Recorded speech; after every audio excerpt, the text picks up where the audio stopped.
Hello, my name is Chelsea Seaburn. Welcome to the Smart Student.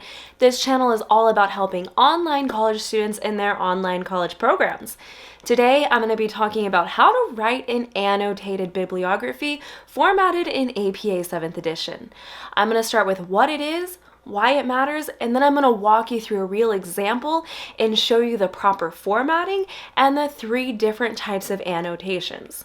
If that sounds like something you're interested in, go ahead and give this video a thumbs up and let's get started. Alright, so what is an annotated bibliography?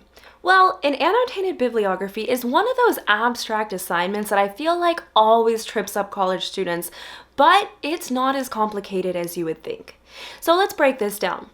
Annotate means to provide notes, and a bibliography is simply a list of references referred to in an academic source, aka your reference list. So an annotated bibliography is to provide notes on your reference list. That's all it is making notes for each source listed in your reference list, and by doing this, you are thoroughly assessing and organizing your research. But alright, let's go ahead and move on to the example portion so that way I can go over formatting and the different types of annotations you can write. By the way, if you're finding value in this video, don't forget to give it a like, subscribe, comment down below. It's your guys' interactions and support of this channel that allows me to keep doing what I do, so thank you for being here. So first and foremost, every annotation is cooked up from the same 2 ingredients. You have your citation and the annotation. Basically, if you were to take a reference list and just add notes under each citation, you would have an annotated bibliography. And that's exactly what you should remember when it comes to formatting. The only differences come into play whether your annotated bibliography is a standalone assignment or if it's a part of a larger assignment. So let's go ahead and go through each one and I can point those out to you. So let's go ahead and start with the annotated bibliography as if it were a standalone assignment. A standalone assignment simply means that your annotated bibliography is all you're assigned to do. It's not a part of a research paper, literature review, and so on. So the way that a standalone annotated bibliography is different is that you need to create a title page. The good news is you would create the title page the exact same way you would as if this were any other APA formatted paper. So I'm not going to go into detail here. I have a full video that you can watch, but I will say this, you should have the page number located in the upper right hand corner. You will have a title, and this is the part that is the most different from if this were a part of a greater project. Basically, you're going to create a title just as if this were a research paper. You're going to name it something that is relative to what your annotations are about. Once you have your title, you'll go ahead and finish filling in the rest of your title page. Next, you'll want to insert 1 page break so your annotated bibliography can begin on the next page. The first thing you'll want to do is copy and paste the title. Please note how it follows the same formatting as it would on the title page, meaning that it's bolded, it's centered, and it's typed out in capital case. The page number should continue in the right-hand corner. And then your annotated bibliography itself will contain a full reference list entry followed by the annotation, which we'll get into this later. Great, so now let's talk about formatting if your annotated bibliography is a part of a larger assignment, meaning it's a part of a research paper, literature review, thesis paper, dissertation, whatever. So your annotated bibliography will come after your paper just as your reference list would. If you notice, it looks a lot like your reference list except there's paragraphs attached to each reference. That paragraph is your annotation. So to format, you'll want to make sure that the page number follows in the upper right-hand corner. Instead of typing reference list, you're going to type annotated bibliography in bold, centered, just like this. And then all of your annotations will follow this hanging indent pattern like you see here. I'd like to note that under APA 7th edition, a running head is no longer required unless your professor asks you to include one. If they do, you can simply double-click in the header banner, or you can go to Insert and insert your header there. When it comes to the hanging indent, let me show you a trick that is going to save your life. Alright, so let's say these are the references that you're using in your annotated bibliography. To format your hanging indent, I think the easiest way to do this is to highlight your references and then come up here to the toolbar and use this icon to set the hanging indent. You do this by first moving the left indent all the way in 1/2 inch and then bringing the first line indent back to 0. The reason this trick is awesome is because when you're creating an annotated bibliography and you hit enter, your cursor will automatically go back to point 0, which causes a dilemma because you need your annotation to start at the ½ inch mark. You don't want to hit tab because it would just indent this first line in your paragraph when you need the entire paragraph indented inward. So what you can do is after you type your annotation, I'm going to copy and paste here, is you can highlight the entire paragraph and then use this icon to move it in that ½ inch nice and neatly like that. Pretty cool, huh? Awesome. So now that your document is set up under APA formatting, the next step would be to actually do some research. Now, I'm not going to go into depth here, but I am going to give you some researching pro tips to get you started. Basically, when you're researching for your annotated bibliography, I want you to think about researching smarter, not harder. You see, there are most likely so many sources out there for you to read on your topic, and for you to actually read through each one would take you hours, if not days. And aside from that, digesting that much material would leave your head spinning. So instead, what you should do is read the abstract or the introduction first. When you do this, you're verifying that what's in that source is relevant, useful, and worth your time. If it checks those boxes, next, go ahead and read the conclusion or the discussion portion. This way, when you've read the beginning and the ending of a source, you have a pretty good snapshot of exactly what's inside. From there, you can be smart by being selective, and you do this by choosing which details you want to read more on. So let's say you read the conclusion and they make a good point that would back up your research in your assignment. You can then use the table of contents or maybe the section headings, depending on what type of source you're reading, to read more on that point. This way, you don't have to sift through an entire journal article just to pick out some of the information that's useful to you. My last tip is that if you are reading a source that is spot on to your research, I suggest checking the reference list to that source because you can find other similar sources to read on that would be useful in your annotated bibliography. Now that was just scratching the researching surface, but those were some of my smart researching tips, where here on The Smart Student, we work to study smarter, not harder. Am I right? Fantastic. So up to this point, your document is set up, you're researching like a pro. Now let's talk about the 3 different annotations. You have summary, evaluation, and combination. Personally, I think the best, most effective annotation uses a combination of both, which we'll get into later, but let's go through each one so you understand the differences. Starting with the first type of an annotation, which is a summary. Through this type, you're going to be summarizing what you read in your source.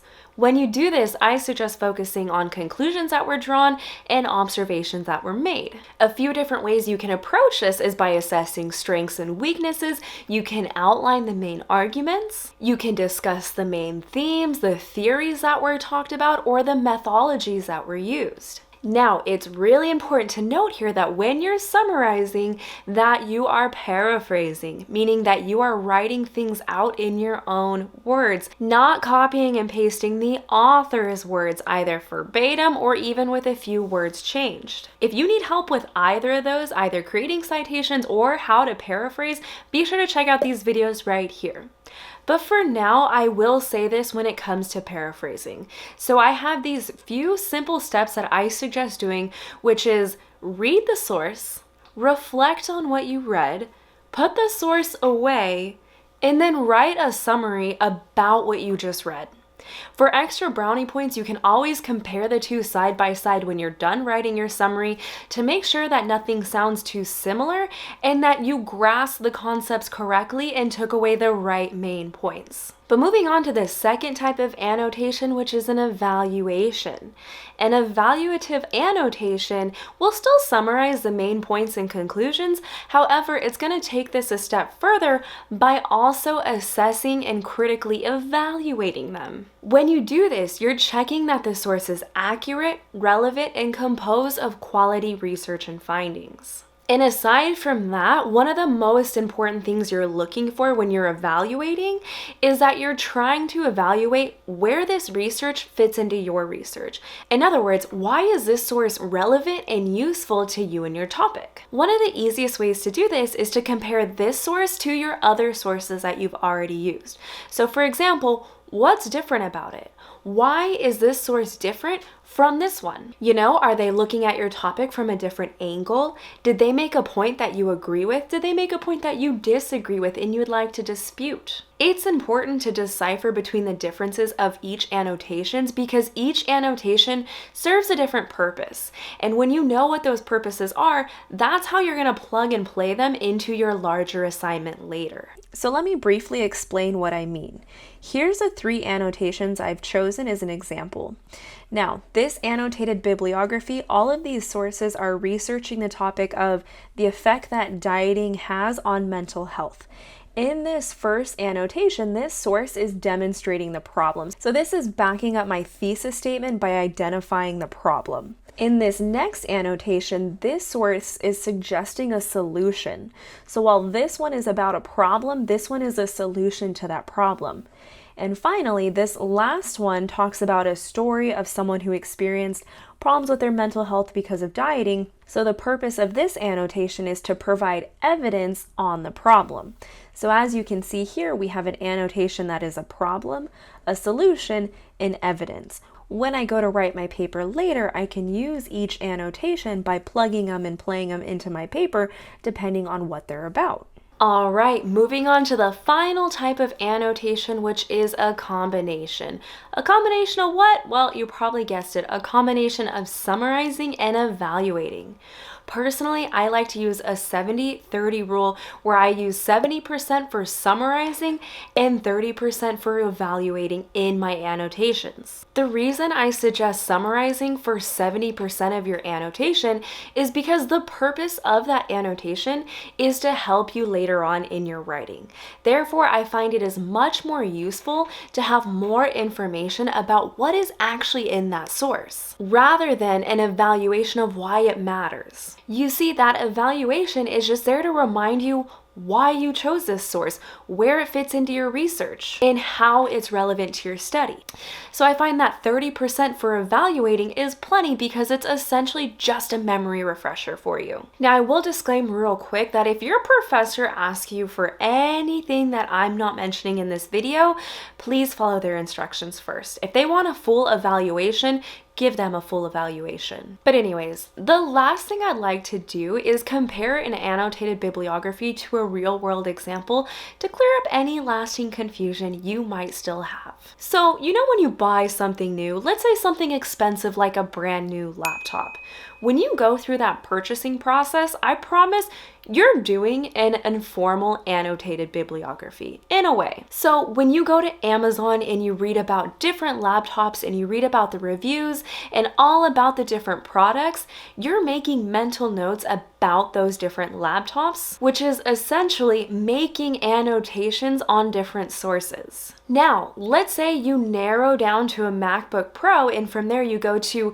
a review website like Wirecutter. When you read a full article that is a bunch of product reviews, that article is an annotated bibliography. In this case, someone else took the time to research for you, but if you'll notice, those reviews are essentially summaries and evaluations of those summaries. They're just notes that are done from research. And again, that's all an annotated bibliography is making notes about a source. The main reason an annotated bibliography matters is because if you've been assigned to write one, you'd probably like to crush it, but on a deeper level, it makes you more effective as a student and a researcher. So if your annotated bibliography is a part of a larger assignment, I actually encourage you to take the time and do it right.